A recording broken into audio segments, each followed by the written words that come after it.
Di sini kami hadir Ibu Sandra Mamrasar, Pak Melkianus Kambu, juga saya sendiri ketua. Kami rasa apa yang disampaikan oleh Pak Letsoen sudah cukup. Terima kasih. Baik, terima kasih.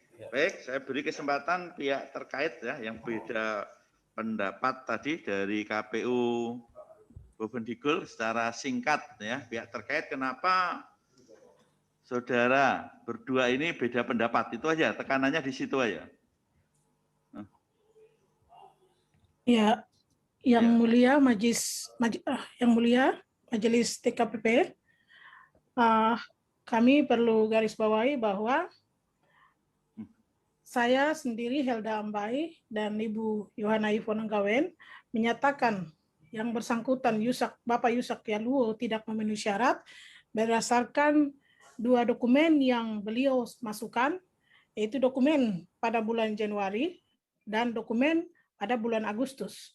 Di situ menyatakan bahwa kami menghitung masa percobaannya berakhir di 26 Mei 2017. Sehingga dihitung mundur baru 3 tahun 3 bulan sampai dengan saat pendaftaran. Hal ini juga dikuatkan dengan materi yang kami peroleh melalui pimpinan kami yaitu KPU RI, baik itu Pak Hasim Masarif maupun Ibu Evi Novita Ginting yang sudah melakukan pemberian materi kepada kami melalui BIMTEK pencalonan. Dan juga arahan dari pimpinan kami KPU Provinsi Papua.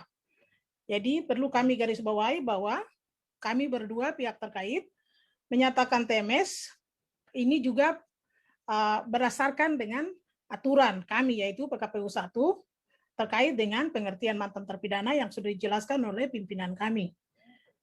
Dan juga dasar itu sehingga perbedaan pandangan memenuhi syarat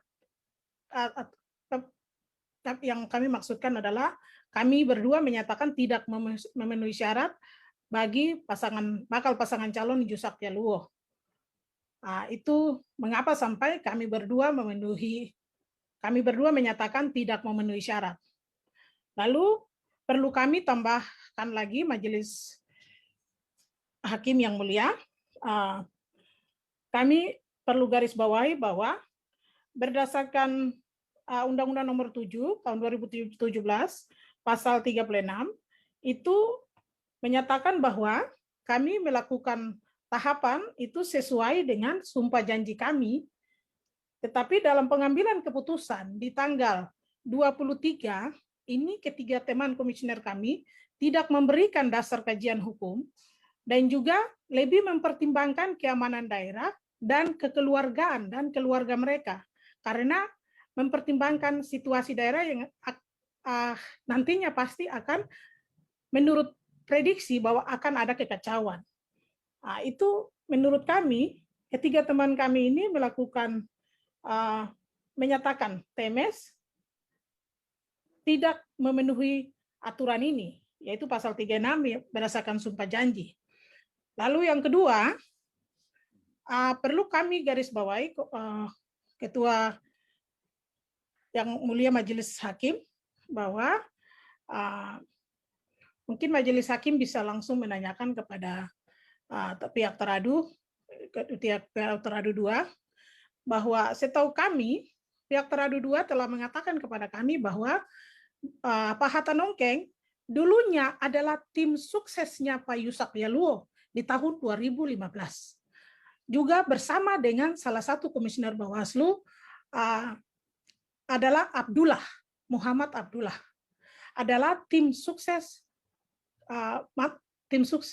Bapak Yusak Yaluo di tahun 2015 yang mana pada tanggal 19 tahun 2010 Bapak Abdullah adalah salah satu orang yang melakukan demonstrasi, memimpin demonstrasi di KPK pada saat Bapak Yusak Yaluo ditahan. Sehingga ada kemungkinan bahwa Bapak Hatta Nongkeng tidak mempertimbangkan itu karena dulunya adalah tim sukses dari Bapak Yusak Yaluo, dan sekarang adalah membalas politik balas budi yang terjadi. Itu kemungkinan dan indikasi kuat. Silakan majelis hakim menanyakan yang bersangkutan. Terima kasih. Baik, saya kira cukup penjelasannya ya. Nanti akan didalami oleh majelis, kemudian kami kami dari DKPP dengan Yang Mulia Profesor Muhammad. Namun sebelum saya serahkan ke Profesor Muhammad, kepada pihak pengadu silakan kalau mau melakukan bantahan kepada teradu KPU RI maupun KPU Provinsi Bigul maupun provinsi, atau sudah cukup pada pendiriannya. Baik Yang Mulia, mohon izin. Ini kalau lihat jawaban KPU provinsi ini semua kira-kira sama nih, nggak setuju, tidak memenuhi syarat gitu ya. Nah, saya ingin tanyakan nih kepada Tradu 1 Yang Mulia, mohon izin. Tradu 1 sampai Tradu 3, mohon ditanyakan kepada Tradu 1 sampai Tradu 3. Ketika melakukan konsultasi ke KPU provinsi, Tradu 1 sampai Tradu 3 dalam memutus perkara Yusak Yaluo konsultasi ke KPU provinsi yang mana? Siapa? Karena ini penting Yang Mulia. Karena ini terlihat nih KPU provinsi ini tidak setuju Yusak lolos gitu. Tapi ini kan pasti kan dalam proses itu ada konsultasi yang dilakukan KPU Kabupaten Bovendigul kepada KPU provinsi. Tadi ada jawaban, ada COVID.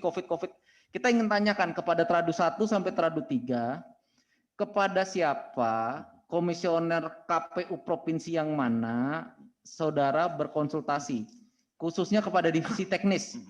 Kepada divisi teknis, kepada siapa saudara berkonsultasi ke KPU provinsi? Komisionernya siapa? Begitu. Terima kasih. Ya, terima kasih pengacara. Yang Mulia bisa didengar? Bisa. Terima kasih. Ya, silakan lanjut. Kami akan menjawab pertanyaan terkait dengan kepada siapa kami berkonsultasi sebelum menetapkan pasangan calon, begitu ya. Jadi dalam hal ini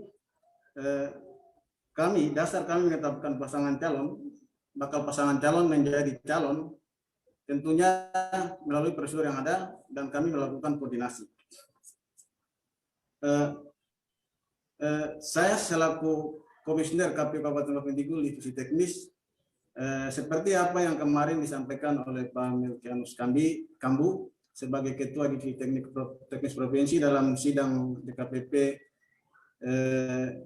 teradu dari pasangan Anwar, menyatakan bahwa saya di telepon tidak aktif dan tidak berkoordinasi. Saya rasa itu tidak benar menurut saya, karena saya yang paling aktif berkoordinasi dengan beliau selama proses tahapan ini. Dan beliau sendiri akui bahwa